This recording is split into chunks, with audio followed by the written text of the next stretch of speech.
Good evening to everyone. Welcome back to investment achievement. என்ன சொல்லலாம், even டே மாதிரி market போல அப்படின்றதா சொல்லலாம். ஈவன் டேல நான் எக்ஸ்பெக்ட் பண்ணது ஒரு புல் சைடு ஃபேவரா போகும் அப்படின்னு தான் எதிர்பார்த்தேன். பட் மார்க்கெட்டுக்கு அதுக்குண்டான பட்ஜெட்டா அமையல. பட் பப்ளிக்கு நல்ல ஒரு பட்ஜெட்டா அமைஞ்சிருக்கு.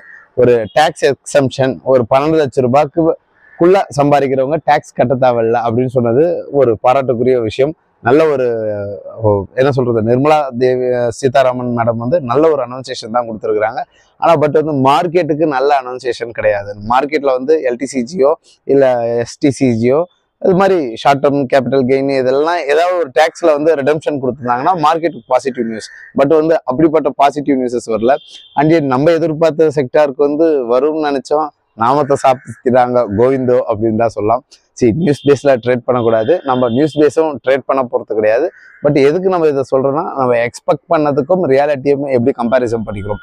அப்போ அங்க என்ன சொல்றது, டிஃபென்ஸ் செக்டாருக்கும் பெரிய பாசிட்டிவ் நியூஸ் வரல. Energy sector and then oil and gas எதுக்குமே பெரிய இம்பாக்ட் கொடுக்கல. பட் இம்பாக்ட் கொடுத்த செக்டார் எதுன்னு பாருங்க, எஃப்எம்சிஜி. யாருன்னா யோசிச்சுமா? அண்ட் தென் நிறைய ஒரு பூம் அவுட். எஃப்எம்சிஜி ஓவர் சோல்டுன்னுட்டு இருந்தோம். அப்பெல்லாம் யாருமே எது கேட்கல. பர்டிகுலராக டாபர் சொல்லியிருப்போம், ஆரிகோ சொல்லியிருப்போம். அண்ட் தென் டிமார்ட்லாம் நல்ல ஒரு புல் பேக் ஆச்சு. இதை எப்படி புரிஞ்சுக்கலாம்? அந்த இண்டிவிஜுவல் சப்போர்ட்ன்றது அங்கே ரெஸ்பெக்ட் பண்ணிட்டு இருக்கு. இதுதான் சப்போர்ட்டை கன்சிடர் பண்ணி பை பண்ணுங்க அப்படின்னு சொல்றது. இதில் இன்னும் சொல்ல போனால் எஸ்பிஐ கார்ட்ஸ் ஒரு 1 இயராக நம்ம சொல்லிட்டு இருந்தோம், அக்குமுலேட் பண்ணுங்க.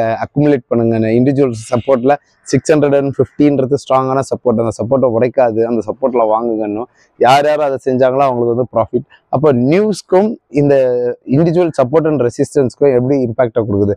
அந்த சப்போர்ட்ல வரும்போது ஒரு பாசிட்டிவ் நியூஸஸ் வருது, ரெசிஸ்டன்ஸ்ல போயிட்டு அதுக்கு மேல பிரேக் அவுட் ஆச்சுன்னா அங்க இன்னொரு பாசிட்டிவ் நியூஸஸ் வருது, ரெசிஸ்டன்ஸ்ல போயிட்டு பிரேக் டவுன் ஆச்சுன்னா நெகட்டிவ் நியூஸஸ் வருது. அப்போ நியூஸ் லேட்டா வருது, முன்கூட்டியே ப்ரெடிக்ட் பண்ணி சொல்லி கொடுக்குறது பிரைஸ் ஆக்ஷன். இதுதான் சொல்றது. ஓகே, இப்போ நம்ம என்ன பண்ணலாம்? நல்ல எனர்ஜி செக்டர் கரெக்ஷன் ஆயிட்டு இருக்கு. அதுல ஏற்கனவே டாடா பவரை பார்த்தோம். இன்னும் நல்ல ஸ்டாக்ஸ் இருக்கு. அந்த ஸ்டாக்ஸோட இண்டிவிஜுவல் லெவல்ஸ் என்ன, எந்த லெவல்ல நம்ம பை பண்ணலாம் அப்படின்றது டைரக்டா சார்ட்ல போய் பார்ப்போம். ஓகே, எஃப்ஐஎஸ் டிஏஎஸ் ஆக்டிவிட்டி என்ன பார்க்கலாம்? ஒன்றுமே இல்லை. ஒரு 1327 கோடிக்கு அடித்து தான் விட்டுருக்குறாங்க.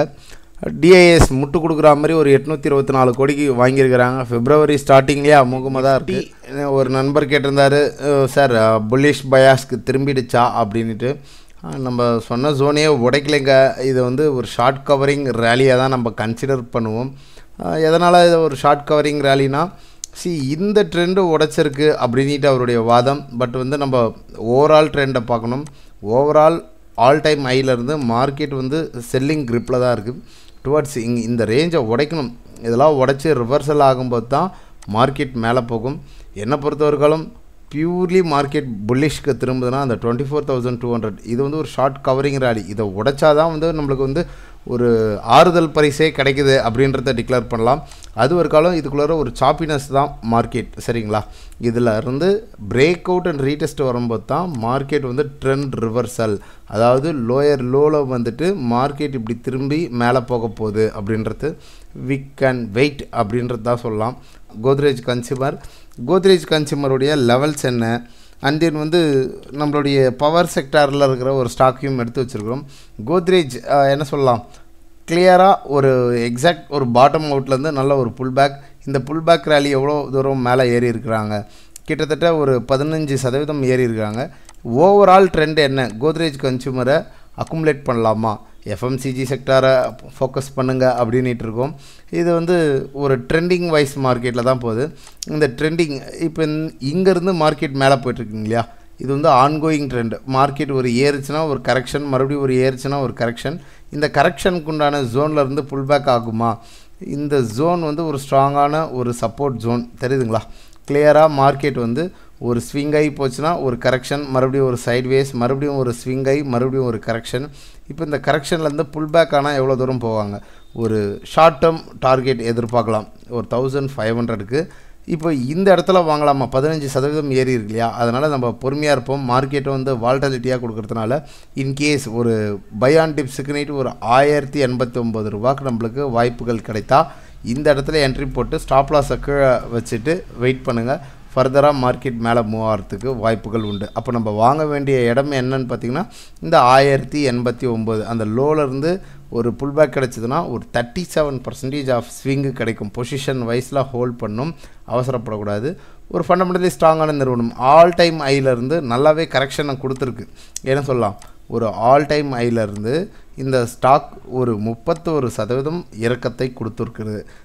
எங்கேருந்து ஏறிச்சு 2023 இருந்து மேலே போன புல்பேக் மறுபடியும் வைப் பண்ணிவிட்டு ஃபர்தர் மூவ் ஆகிறதுக்கு உண்டான பாசிபிலிட்டி இருக்குது. ஸ்டாப் லாஸாக மெயின்டைன் பண்ணுங்கள். ஏன்னா இந்த வால்டிலிட்டி மார்க்கெட்டில் வந்து நம்ம போய் எக்குத்தப்பாக மாட்டிக்கக்கூடாது. அதுக்கோசரம் தான் சொல்கிறோம்.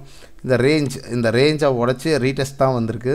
இது மல்டியர் பிரேக் அவுட் அண்ட் ரீடெஸ்ட்டுன்றதை கன்சிடர் பண்ணலாம். இந்த ரேஞ்சுக்குள்ளாரவே பல காலமாக சைட்வேஸ் சுற்றிக்கிட்டு இருந்த ஸ்டாக் எவ்வளோ தூரத்தில் சுற்றிருக்கு, பெரிய ஒரு கன்சால்டேஷன் 2017 சைட்வேஸ் மொமெண்டம் தான், அப்படியே ஒன்றையும் பெரிய மொமெண்டம் இல்லை. இந்த மொமெண்டம் பிரேக் அவுட் ஆனதுக்கு ரீடெஸ்ட்டாக கன்சிடர் பண்ணி பை பண்ணுறவங்க பை பண்ணுங்கள். ஸ்டாப் லாஸ் வச்சுக்கோங்க. ஸ்டாப் லாஸ் இல்லாமல் எந்த ட்ரேடுக்குமே போகாதீங்க. எவ்வளோக்கு வச்சுக்கலாம், 1055 நம்ம வாங்கக்கூடிய ஜோன் ஒரு 1080 ஒரு 50 ரூபா ஸ்டாப் லாஸை வச்சுட்டு இவ்வளோ பெரிய டார்கெட்டுக்கு நம்ம ஸ்டாப் லாஸ் 50 ரூபான்றது வந்து சின்ன ஒரு ஸ்டாப் லாஸ் தான், அதை கன்சிடர் பண்ணி மூவ் பண்ணுங்கள். ஓகே, நம்ம என்ன ஸ்டாக் பவர் செக்டாரில் JSW எனர்ஜி வந்து ஆல் டைம் ஹைலேருந்து ஃபால் ஆகிட்டே இருக்குது. இதை எப்படி புரிஞ்சுக்கலாம், எக்ஸாக்டாக இந்த இடத்துல வந்து ஒரு ட்ரெண்ட் ரிவர்சல்ன்ற ஒரு சிக்னலை கொடுத்துட்டு ஃபால் ஆகுது. எங்கேருந்து மூவ் ஆச்சு, நம்ம சொன்ன ஜோன் மார்க்கெட் மேலேருந்து கரெக்ஷன் ஆகிட்டு இங்கேருந்து புல் பேக் ஆகும்போது இங்கே சொன்னோம். அடுத்தது இந்த ஒரு கன்சால்டேஷன் உடைக்கும்போது இங்கேயும் சொன்னோம். நம்ம அந்த 270 எடுத்தால் கூட கிட்டத்தட்ட ஒரு 200% ஆஃப் ரிட்டர்ன்ஸை கொடுத்துருக்கு 455 டேஸில். இப்போது ஏறினதுக்குண்டான இறக்கமா, எக்ஸாக்டாக சொல்லலாம் ஏறினதுக்குண்டான இறக்கம் தான். அப்போது நம்ம லாஸ்ட் வீடியோவில் என்ன பார்த்தோம், இன்னும் எனர்ஜி செக்டார் ஒரு 2000 புள்ளிகளை சரிஞ்சதுன்னா அது வந்து ஒரு பாட்டம் அவுட் ஆகும். அப்போ அந்த பாட்டம் அவுட்டில் இந்த ஸ்டாக் எந்த ப்ரைஸ்க்கு நம்ம கன்சிடர் பண்ணலாம். இந்த ரேஞ்ச் பாருங்கள், இவங்களும் வந்து ஒரு மல்டியர் பிரேக் அவுட் தான். இந்த டாடா பவராக இருக்கட்டும், எனர்ஜி செக்டரில் இருக்கிற எந்த ஒரு முன்னணி நிறுவனமாக இருந்தாலும் நல்ல ஒரு பேஸை போட்டுட்டு தான் பிரேக் அவுட் கொடுத்தாங்க. அப்போ இந்த பேஸ்ன்றது நல்ல ஒரு கன்சால்டேட் ஆகிட்டு பிரேக் அவுட் அண்ட் ரீடெஸ்ட் ஆகிட்டு மார்க்கெட் மேலே போனது. மீண்டும் அந்த சப்போர்ட் வருதா, ஒரு எக்ஸாக்ட் ஒரு பைக் உண்டான பவர் செக்டார் ஒரு 380 ருபீஸில் வந்தால் வாங்கலாம். எந்த ப்ரைஸில் வந்தால் 380ன்றது இன்னும் எவ்வளோ தூரம் சரிய வேண்டியது இருக்குது. ஒரு 471 ஒரு 20% இறக்கம் வருவதற்கு இந்த பங்குகளில் வாய்ப்புகள் உண்டு. வந்ததுன்னா நல்ல ஒரு ரிவர்சல் சைன் வரணும். வந்த உடனே வாங்கிடக்கூடாது. ரிவர்சல் சைன் பேட்டர்ன்ஸ் வரணும். ஏதாவது ஒரு நீங்கள் ஃபாலோ பண்ணுற இண்டிகேட்டர்ஸ் எதுவாக இருக்கலாம்.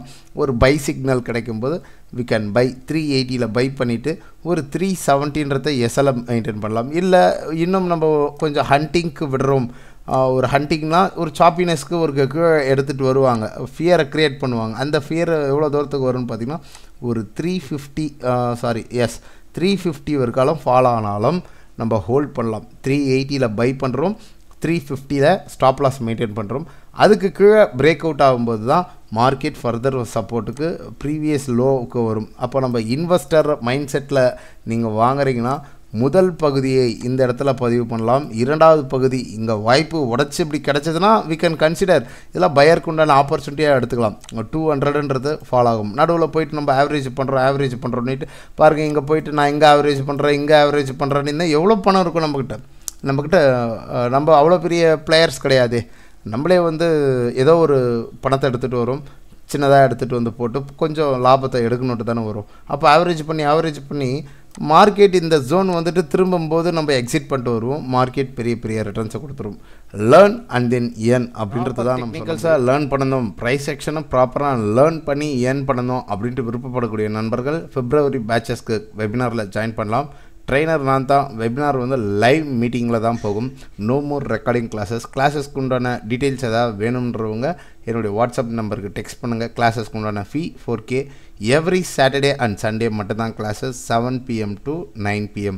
February 8 கிளாஸஸ் ஓப்பன் ஆகுது. லேர்ன் அண்ட் தென் ஏர்ன் அப்படின்றது தான் சொல்லலாம். பார்க்கக்கூடிய நண்பர்கள் ஒரு லைக் பண்ணுங்கள், சப்ஸ்கிரைப் பண்ணுங்கள். நீங்கள் போடக்கூடிய ஒவ்வொரு லைக்கும் சப்ஸ்கிரைபும் அடுத்து ஒரு மோட்டிவேஷனலாக இருக்கும். அடுத்து ஒரு வீடியோ மேக் பண்ணுறது. மற்றும் ஒரு பதிவில் உங்களை சந்திக்கிறேன். இப்படிக்கு உங்கள் நண்பன் பாலாஜி ரஞ்சிதா.